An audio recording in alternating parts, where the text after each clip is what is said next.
ಯಾರು ದೇಶದ್ರೋಹಿಗಳು ಅವ್ರಿಗೆ ಚುನಾವಣೆ ನಂತರ, ಚುನಾವಣೆ ಮುಂಚೆ ಅದೇನು ಪ್ಲಾನ್ ಮಾಡ್ಕೊಂಡು ಮಾಡಿರೋದಲ್ಲ. ಅದವತ್ ಬಾಂಬ್ ಬ್ಲಾಸ್ಟ್ ಮಾಡಬೇಕು ಅನ್ನುವಂಥದ್ದು ಪ್ಲಾನ್ ಇಲ್ಲ. ಅದನ್ನು ಆಕಸ್ಮಿಕವಾಗಿ ಆಗಿರ್ತಕ್ಕಂಥದ್ದು ಘಟನೆ ಅದು ಅಂತ ಹೇಳಿ ಗೊತ್ತಾಗ್ತಾ ಇದೆ. ಅಕಸ್ಮಾತ್ ನಾನು ಇದಕ್ಕೆ ನಮ್ಮ ಆರ್ಮಿಯವರಿಗೆ, ನಮ್ಮ ಪೊಲೀಸ್ ಇಲಾಖೆಗೆ, ನಮ್ಮ ಗುಪ್ತಚರ ಇಲಾಖೆಗೆ ಯಾರು 2900 kg RDX ಅನ್ನ ಟ್ರೇಸ್ ಮಾಡಿದ್ರು ಅವ್ರಿಗೆ ಈ ಸಂದರ್ಭದಲ್ಲಿ ನಾನು ಅಭಿನಂದನೆಯನ್ನು ಸಲ್ಲಿಸ್ತೇನೆ. ಅಕಸ್ಮಾತ್ ಟ್ರೇಸ್ ಮಾಡದೆ ಹೋಗ್ಬಿಟ್ಟಿದ್ರೆ, ಅದನ್ನು ಹಿಡಿದೇ ಹೋಗ್ಬಿಟ್ಟಿದ್ರೆ, ದೇಶದಲ್ಲಿ 200 ಕಡೆ ಬ್ಲಾಸ್ಟ್ ಮಾಡಬೇಕು ಅಂತ ಪ್ಲಾನ್ ಇತ್ತಂತೆ. 200 ಕಡೆ.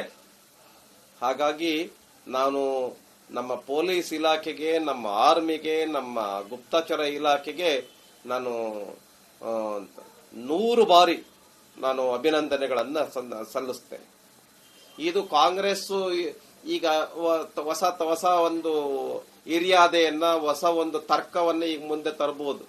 ನೋಡಿ ಅಲ್ಲಿ ಬ್ಲಾಸ್ಟ್ ಆಯ್ತು, ಬಿಜೆಪಿ ಲಾಭ ಆಯ್ತು, NDA ಲಾಭ ಆಯ್ತು ಅಂತೇಳಿ. ಇದಕ್ಕೆ ಏನೇನೂ ಅರ್ಥ ಇಲ್ಲ. NDA ಪರ ಜನ ಇದ್ದಾರೆ ಅಲ್ಲಿ ಬಿಹಾರದಲ್ಲಿ, NDA ಬರ್ತಾ ಇದೆ.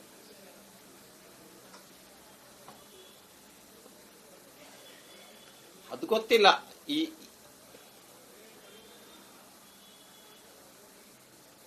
ಗೊತ್ತಿಲ್ಲ ಇದರ ಬಗ್ಗೆ. ಅಷ್ಟೊತ್ತಿಗೆ ಅಲೆ ಆಗೋಗಿರ್ತಕ್ಕಂಥ ಘಟನೆ ಅದು.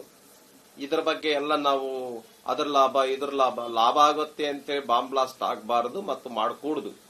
ಆದ್ರೆ ಯಾರ ದೇಶದ್ರೋಹಿಗಳಿದ್ದಾರೆ ಅವರು ಯಾರೇ ಸೋಲ್ಲಿ ಯಾರೇ ಗೆಲ್ಲಿ, ನಾವೆಲ್ಲರೂ ಕೂಡ ಎಲ್ಲ ಪಾರ್ಟಿಯವರು ಇಡೀ ದೇಶದಲ್ಲಿ ಒಟ್ಟಾಗಿ ಈ ಬಾಂಬ್ ಬ್ಲಾಸ್ಟ್ ಅನ್ನ ಖಂಡಿಸಬೇಕು. ನಮ್ಮ ದೇಶದೊಳಗಡೆ ಮತ್ತೊಮ್ಮೆ ಬಾಂಬ್ ಬ್ಲಾಸ್ಟ್ ಆಗದೆ ಇರೋ ರೀತಿಯಲ್ಲಿ ನಾವೆಲ್ಲ ಒಟ್ಟಾಗಿ ಕೆಲಸವನ್ನ ಮಾಡಬೇಕು. ನಮ್ಮ ಪಕ್ಷದ ಹಿತವನ್ನ, ನಮ್ಮ ವೈಯಕ್ತಿಕ ಹಿತಗಳನ್ನ ಬಿಟ್ಟು ಅಮಾಯಕ ಜನ ಸಾಯ್ತಾ ಇದ್ದಾರೆ. ಇದ್ರ ಕಡೆ ಗಮನ ಕೊಡಬೇಕು ಅಂತ ಹೇಳಿ ನಾನು ಕಾಂಗ್ರೆಸ್ನವರಿಗೆ, ಬೇರೆ ಬೇರೆ ಪಾರ್ಟಿಯವರಿಗೆ ನಾನು ಹೇಳಿದೆ.